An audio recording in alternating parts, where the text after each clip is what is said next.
ब्रज में जो रासलीला होती है उसमें एक प्रभावती की कथा आती है। प्रभावती की लीला सुनाते हैं जब चोरी करते हैं ठाकुर जी, माखन चोरी। ब्रज में गोपी थी, वा को नाम प्रभावती हो, तो गोपी बोली मैं कन्हैया को पकड़ूंगी। भरे सभा में, मतलब यमुना जी के घाट पे प्रभावती अकड़ में बोली मैं कन्हैया को पकड़ के दिखाऊंगी, कन्हैया मुझसे डरता है। तो प्रभावती का एक देवर था, वो कन्हैया जी की जो मंडली उसका सीआईडी था, सारे गुप्त जो सूचना थी वही पहुंचाता, ट्रांसफर करता था। तो आके कन्हैया से बोला, कन्हैया हमारी भाभी कह रही तू उससे डरता है, बात सच्ची है क्या? कन्हैया बोले हम अपनी मैया बाप ते ना डरे, प्रभावती कौन सी चीज है। तो आज मन बना लिया ठाकुर जी प्रभावती घर चोरी करेंगे। आगे प्रभावती के घर चोरी करने माखन लिया, थोड़ा थोड़ा खाया, जो माखन बच गया उस माखन को प्रभावती के घर में पूरे में फैला दिया, फर्श पे। गोबर का पोता लगता है ना, ठाकुर जी ने आज माखन का पोता लगाया, मक्खन का पोचा। अब बेचारी प्रभावती आई वापस, और जैसे आई पांव रखा घर में भीतर, और जैसे पांव रखा सोई महाराज फिसली, और फिसल के जाके सीधा दीवार में खोपड़ी लगी। ठाकुर जी पीछे खड़े खड़े हंस रहे हैं, हंसते हंसते बोले वो दीवार आ गई तो बच गई, नहीं तो सीधे मायके पहुंच जाती। वो तो बचा ली बेचारी इस दीवार ने। अब प्रभावती भागी भागी गई, मैया डोरे, मैया ओ मैया देख तेरे छोरा ने कहा कर दी, मेरी हालत का बना दी। मैया बोली तेरे डोरे कोई प्रूफ है कि ये कन्हैया नहीं कर किया है, कोई प्रूफ दिखा। प्रभावती बोली आज तो नहीं है मैया, पर कल आऊंगी, पूरे प्रूफ के संग आऊंगी और फिर बताऊंगी कि तेरा छोरा चोर है कि नहीं। अगले दिन फिर प्रभावती ने माखन निकाला, जोर जोर से देवर को सुना रही है, आहा हा हा क्या ताज़ा माखन निकला है, मथुरा बेकूंगी, बड़ा मज़ा आएगा, बड़ा महंगा बिकेगा। और महाराज देवर के मुंह में आ गया पानी, भागा भागा, कन्हैया चल चल चल आज हमारे घर माखन खाएंगे। भगवान बोले ना ना ना, हमको लग रहा बात में कोई दाल में काला है, रिस्क नहीं ले सकते। ग्वाल बाल बोले अरे कन्हैया हमारा सरदार है, काय का रिस्क, कन्हैया आया तो फंस ही नहीं सकते, चलो चलो चलो। सब पकड़ के कन्हैया को ले आए। अब प्रभावती ने क्या किया, बड़ी चतुरता के साथ मक्खन के मटका में घंटी लटका दी और खुद भीतर जाके घर में चुपचाप छुप गई। बाहर से किसी से दरवाज़ा लगवा दिया। ग्वाल बाल आए, देख दरवाज़ा लगा, कुंडी लगी, तसल्ली की ये तो है नहीं घर, ये तो बाहर गई है। आकर के सब माखन चुराने के लिए आए, और जैसे आए कन्हैया ने देखा अच्छा घंटी लटका रखी है मटकी से, बड़ी चतुर बड़ी चालाक। और ठाकुर जी कहते हम भी कोई कम थोड़ी है। भगवान ने घंटी को कहा अरे घंटी, श्री कृष्ण का आदेश है कि जब हम माखन चुराएं तो तू बजना मत। घंटी बोली जी प्रभु जो आगे। अब भगवान ने माखन चुराना शुरू किया। ग्वाल वालों ने माखन खाया, भगवान ने माखन थोड़ा थोड़ा ले लेके सबके मुंह पे डाला, ऊपर डाला, सब नहाए, माखन में नहाए, सब बढ़िया चल रहा था। अब बारी आई भगवान की, और भगवान ने जैसे मटकी से माखन लेके मुंह में डाला, तुरंत टन टन टन टन टन टन टन करके घंटी बज गई। प्रभावती ने आके झट से पकड़ा, सब ग्वाला भग गए, कन्हैया फंस गए। पकड़ लिया कन्हैया को। प्रभावती बोली आज आज चोर पकड़ा गया, अब चल मैया के पास, अब प्रूफ भी है प्रमाण भी है, जो चाहिए मैया को वो है, तेरा खुद का लाला है। ठाकुर जी अब देखे प्रभावती की ओर, क्या आज तो फंस गए। और भगवान बोले तुझसे बाद में निपटेंगे, पहले इससे घंटी से निपटने दे। भगवान ने घंटी कोई क्यों रही घंटी, तू तो बड़ी धोखेबाज निकली, हमने तुझको समझाया था कि बजना मत, हमारी आज्ञा उल्लंघन कर दी तूने। घंटी बोली नहीं प्रभु, आपकी आज्ञा मैंने उल्लंघन नहीं करी। आपने क्या आज्ञा दी पहले आप वो याद करो।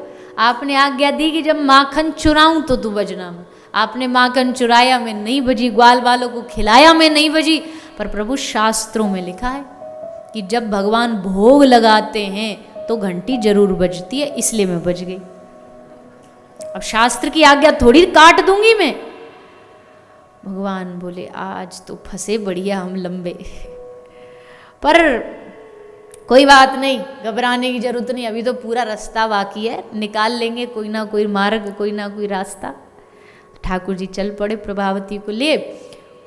घूंघट होता था ब्रज में, आज भी होता है, महिला घूंघट करती हैं, तो घूंघट करके जा रही थी, कन्हैया को पकड़ के लेके हाथ कस के पकड़ के और बड़ी तन के, क्योंकि आज तक कोई कन्हैया को नहीं पकड़ पाया, प्रभावती ने पकड़ लिया।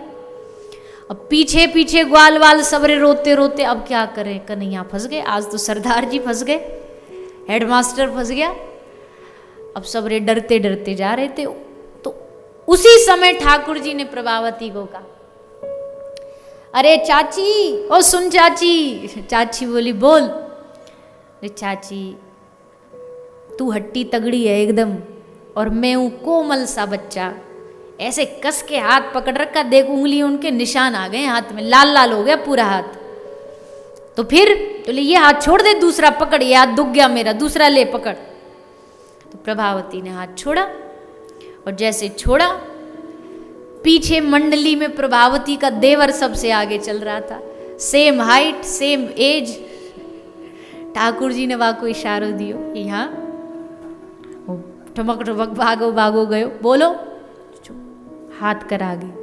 वहां ने हाथ करो, प्रभावती के सामने ठाकुर जी ने वहां को हाथ प्रभावती को पकड़ा और बोला, चल भाभी। भाभी जोश जोश में आज ना आव देखे ना ताव की, कौन वह पकड़ के चल पड़ी। ठाकुर जी तुरंत भागे वहां से और दूसरी गली पकड़ के सीधी यशोदा मैया की गोदी में जाके बैठ गए। यशोदा मैया से बोले, मैया तो को पतो है, ये ब्रज की सबरी जितनी गोपी हैं ये सब तुझसे और मुझसे चिढ़ती हैं। मैया बोली, मुझसे काय को चिढ़ेंगी, मेरे पास ऐसा क्या चिढ़ने वाला। ठाकुर जी बोले, इसलिए चिढ़ती है ना क्योंकि इतना सुंदर सुशील गुणवान इतना सत्यवादी बेटा इनके पास नहीं ना, इसलिए चिढ़ती है। मैया हंसने लगी, अरे बाबरे, अपनी बड़ाई अपने मुंह करता है। ठाकुर जी बोले, ना ना मैया, हमारी बात को सीरियस ले तू, एकदम हंसी में मत ले। यकीन नहीं हो तो देख, अभी आ रही है एक और चिढ़ती भई प्रभावती। हमको हमारे ग्वाल वालों ने आके इन्फॉर्मेशन दे दी कि वो आ रही है शिकायत करने। तो मैया मैंने सोची तेरे पास पहले जाके बैठ जाऊं, तो को भी पता चल जाए कि मैं झूठ बोलूं कि ये झूठ बोले। मैया बोली, कोई बात नहीं, आन दे, अभी बताती हूँ। ठाकुर जी सोचे, हाँ यहाँ तो अब पूरा मोर्चा तैयार, अब आने दो। आई प्रभावती चिल्लाती चिल्लाती, मैया ओ यशोदा मैया बाहर आ, देख तेरे छोरा को पकड़ के लाई हूं। मैया बाहर आई। मैया ने कही, घूंघट ऊपर कर ले। घूंघट ऊपर किया। कहाँ है लाला? बोले ये रहा। बोले आगे कर। और जैसे उसको पकड़ के आगे किया और जैसे देवर को देखा, अरे राम राम राम राम राम, तू कहाँ से आया? देवर बोला, भाभी जी लगता है रात को आप सोई नहीं हो, इसलिए दिन में भी सपने देख रही हो। हम वहीं से चिल्लाते आ रहे हैं, हम कन्हैया नहीं, हम कन्हैया नहीं, तुम सुनी नहीं रही। हमको कन्हैया बन करके सबरे ब्रज में पकड़ती लेके आई हो। सब हंसी उड़ा रहे, प्रभावती पागल हो गई, पागल हो गई, अपने देवर को पकड़। प्रभावती बोली, भागा कहाँ से और ये है कहाँ? तो यशोदा मैया के पीछे जाग जाग के अंगूठा दिखा रहे, पकड़ ले। और ठाकुर जी बोले, आज हमको पकड़ने कोशिश करी तो तेरे देवर को हाथ पकड़ाया, दोबारा कोशिश करेगी तेरे खसम को हाथ पकड़ा दूंगा। फिर वह खूब पकड़ के सबरे ब्रज में घुमाती वही घूमियो कि लो जी मैंने कन्हैया पकड़ लियो। कन्हैया ब्रज में पति को खसम बोलते हैं, तो बोले फिर वह को घुमाती वही घूमियो। ठाकुर जी बोले, प्रभावती बोली, अरे राम राम राम, ये कन्हैया को पकड़नो तो नामुमकिन है, या को पकड़ो नहीं जा सके। प्रभावती वापस आ गई, घर आ गई, पर ठाकुर जी ने जन्मों जन्मों के लिए उसको अपने प्रेम के बंधन से बांध लिया।